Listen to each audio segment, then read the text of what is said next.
नमस्कार छात्राओं, मैं डॉक्टर रंजीता गर्ग, सहायक आचार्य समाजशास्त्र, सेठ मुरलीधर मानसिंह का राजकीय कन्या महाविद्यालय भीलवाड़ा। पिछले वीडियो में हमने निदर्शन या सैंपल के अर्थ को समझा था। किस प्रकार से सेंसस मेथड और सैंपल मेथड अलग अलग है, इसके बारे में चर्चा की थी। एक अच्छे निदर्शन के लिए क्या आवश्यक दशाएं हैं और निदर्शन चुनाव की क्या प्रणाली है या क्या प्रोसीजर है, इसके बारे में हमने बात की थी। निदर्शन चुनाव की प्रोसीजर में जब हमने बात की थी तो उसका अंतिम चरण है निदर्शन पद्धति का चुनाव, यानी कौन सी निदर्शन की पद्धति को हम किसी भी अध्ययन में लागू करें, इसके बारे में हमने चर्चा की थी। इसी संदर्भ में आगे हम बात करेंगे निदर्शन की जो अलग अलग पद्धतियां हैं या अलग अलग प्रकार हैं उनके बारे में। निदर्शन के मुख्यतः दो प्रकार माने गए हैं। सभी विद्वानों ने अलग अलग प्रकार दिए हैं कि निदर्शन या सैंपल का चयन जो है वो किस प्रकार से किया जाए। परंतु मोटे तौर पर अगर हम देखें तो निदर्शन को हम दो प्रकारों में विभाजित करते हैं, संभावित या दैव निदर्शन और दूसरा है असंभावित निदर्शन। संभावित जिसे प्रोबेबिलिटी या रैंडम सैंपल कहा जाता है। अगर आपको दैव निदर्शन पूछा जाए या संभावित निदर्शन पूछा जाए तो ये एक दूसरे के पर्यायवाची ही हैं। और दूसरा जो प्रकार है वो असंभावित निदर्शन या नॉन प्रोबेबिलिटी सैंपल का है।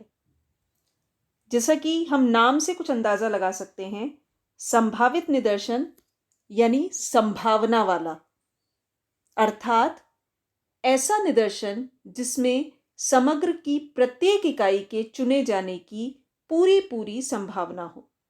हम अगर 100 लोगों में से किसी 10 लोगों को चुनना चाहते हैं तो अगर नंबर 1 के चुने जाने की संभावना होगी, नंबर 50 के चुने जाने की भी संभावना हो, 57 के चुने जाने की भी संभावना हो और 100 के भी चुने जाने की संभावना हो। जब समग्र की प्रत्येक इकाई के चुने जाने की पूरी संभावना होती है तो इस प्रकार के निदर्शन को हम संभावित अथवा दैव निदर्शन कहते हैं।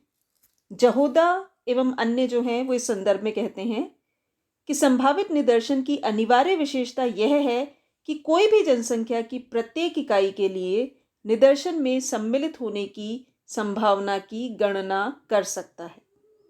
इस विधि में निदर्शन के चुनाव की अलग अलग पद्धतियां हैं जिसको हम आगे डिस्कस करेंगे, परंतु कुल मिलाकर बात यह है कि एक ऐसी प्रक्रिया जिसमें हर व्यक्ति के चुने जाने की पूरी संभावना है।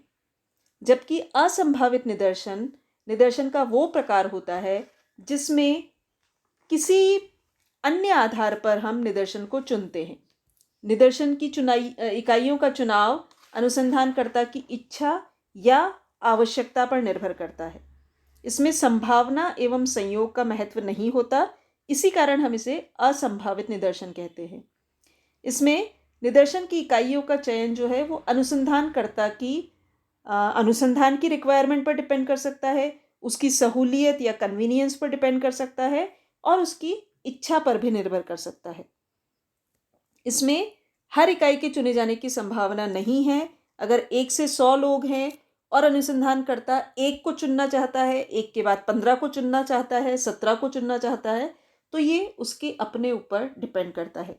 जबकि संभावित निदर्शन में हर इकाई के चुने जाने की पूरी संभावना होती है। संभावित निदर्शन की अगर हम बात करें, सबसे पहले हम संभावित निदर्शन के विभिन्न प्रकारों को डिस्कस करेंगे।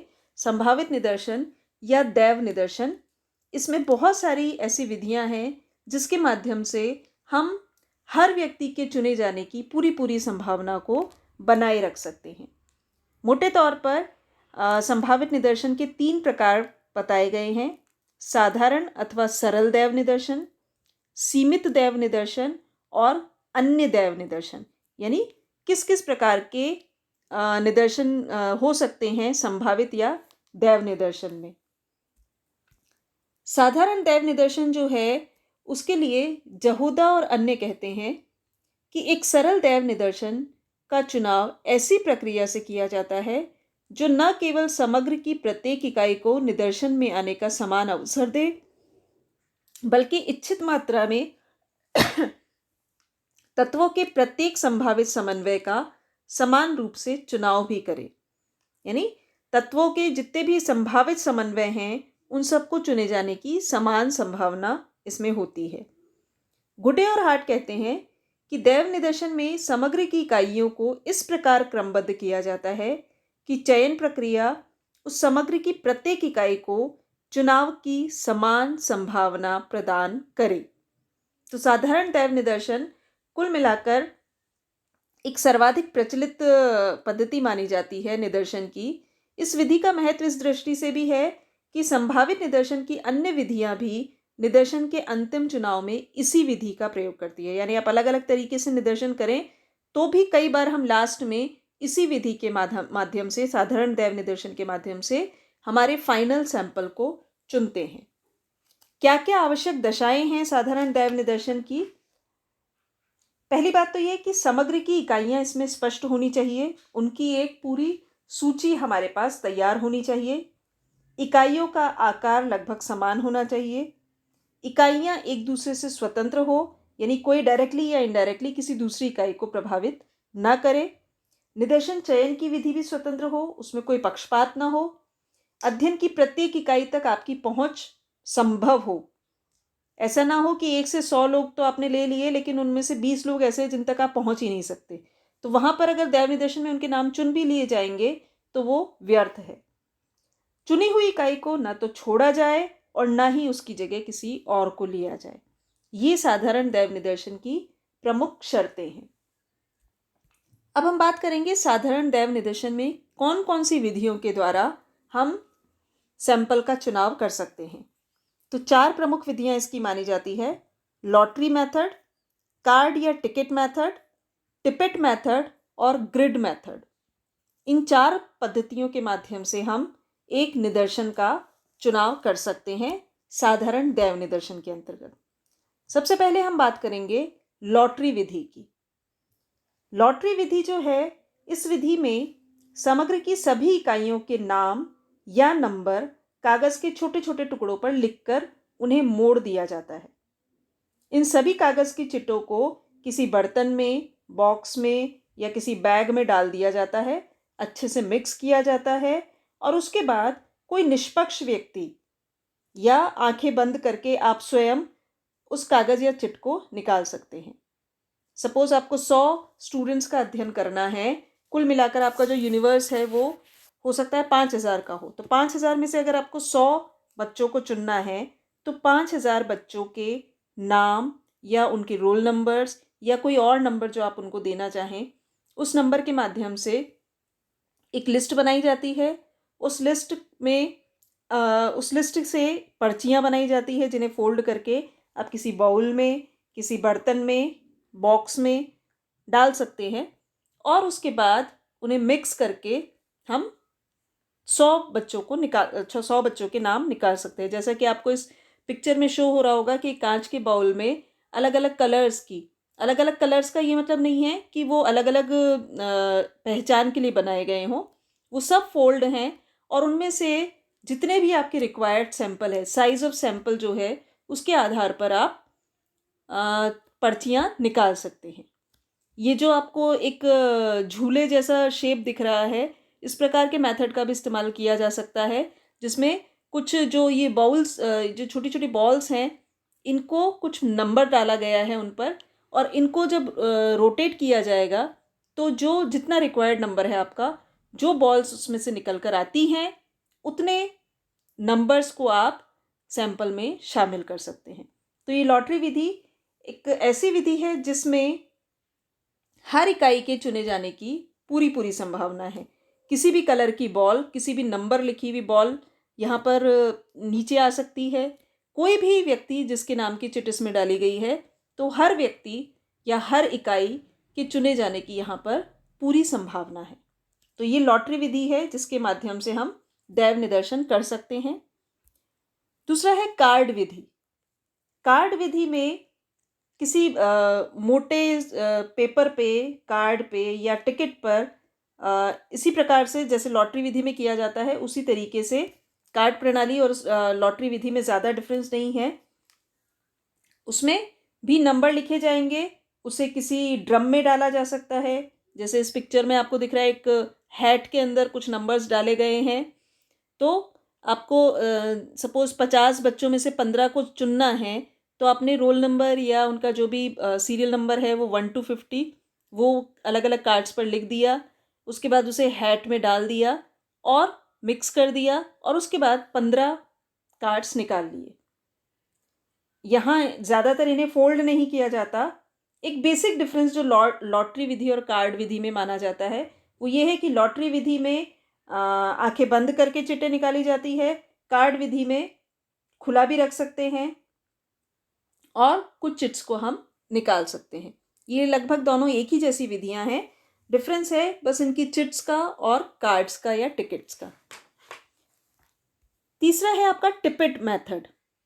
टिपिट मेथड जो है ये एक विद्वान प्रोफेसर टिपिट ने डेवलप किया था।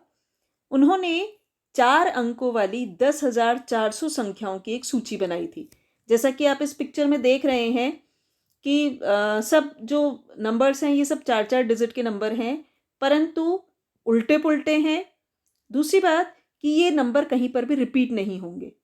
एक बुकलेट सी उन्होंने बनाई थी जिसमें हर पेज पर कुछ कुछ नंबर लिखे हुए थे, सब नंबर 4-4 डिजिट के थे। तो ऐसे करके कुल 10,400 उन्होंने नंबर्स की लिस्ट बनाई थी।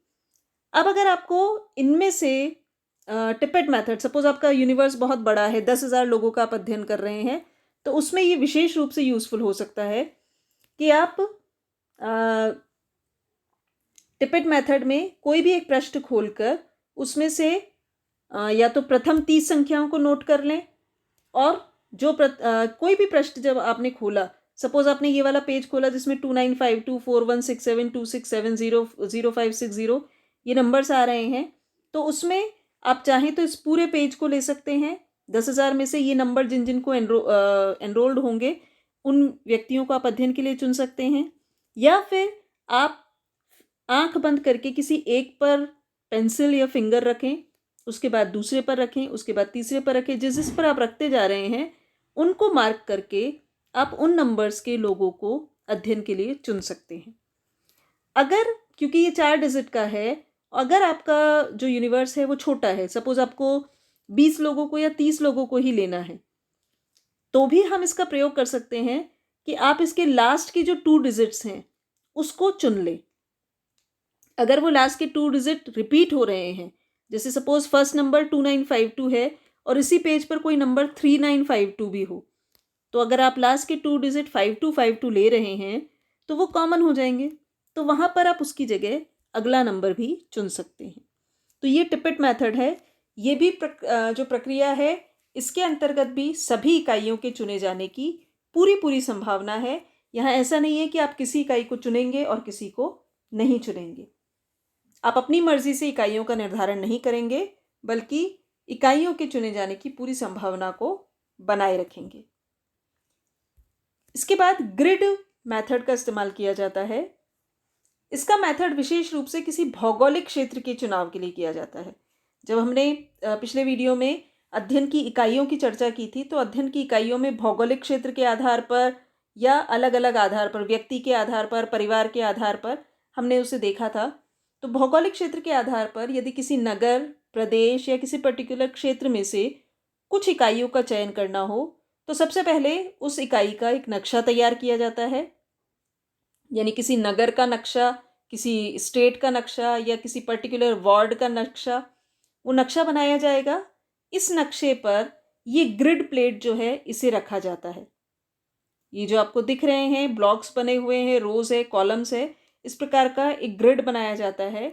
ये ग्रिड जो है ये सेल्यूलॉइड का या फिर किसी पारदर्शक पदार्थ से होता है। प्लास्टिक भी हो सकता है, कांच भी हो सकता है, सेल्यूलॉइड भी हो सकता है, जो कि ट्रांसपेरेंट है, जिसमें आप नीचे रखी हुई चीज़ देख सकें। तो मैप रखा जाएगा, मैप के ऊपर ये ग्रिड रखा जाता है। इस प्लेट में वर्गाकार खाने भी हो सकते हैं या आयताकार भी हो सकते हैं।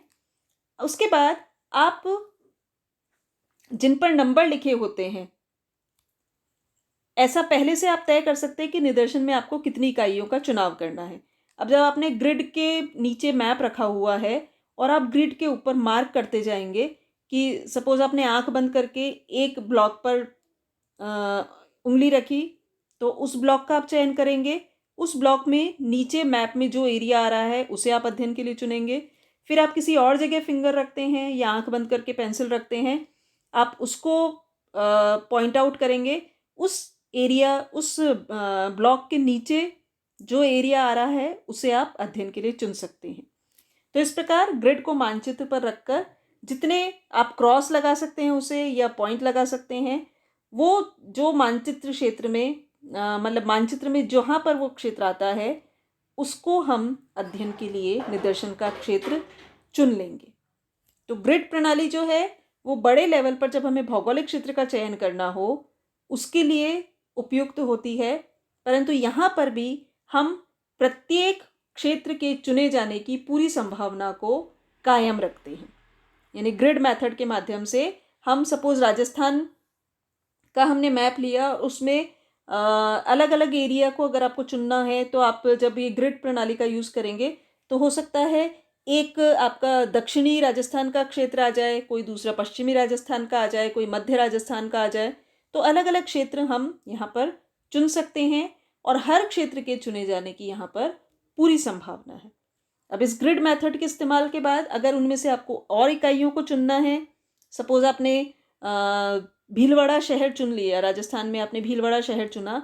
अब भीलवाड़ा शहर में से आपको कितने लोगों को चुनना है, उसके लिए हम कार्ड प्रणाली, टिकट प्रणाली या लॉटरी मेथड या टिपट मेथड का इस्तेमाल कर सकते हैं। तो ये प्योरली पूर्णतः रैंडम सैंपल या दैव निदर्शन का उपयोग होगा, जिसके अंतर्गत हम पूरी तरीके से सभी इकाइयों के चुने जाने की संभावना को बनाए रखते हैं।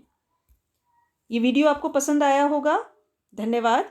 अगले वीडियो में हम दैव निदर्शन की कुछ अन्य पद्धतियों के बारे में चर्चा करेंगे और साथ ही साथ हम बात करेंगे असंभावित निदर्शन के प्रकारों के बारे में। धन्यवाद।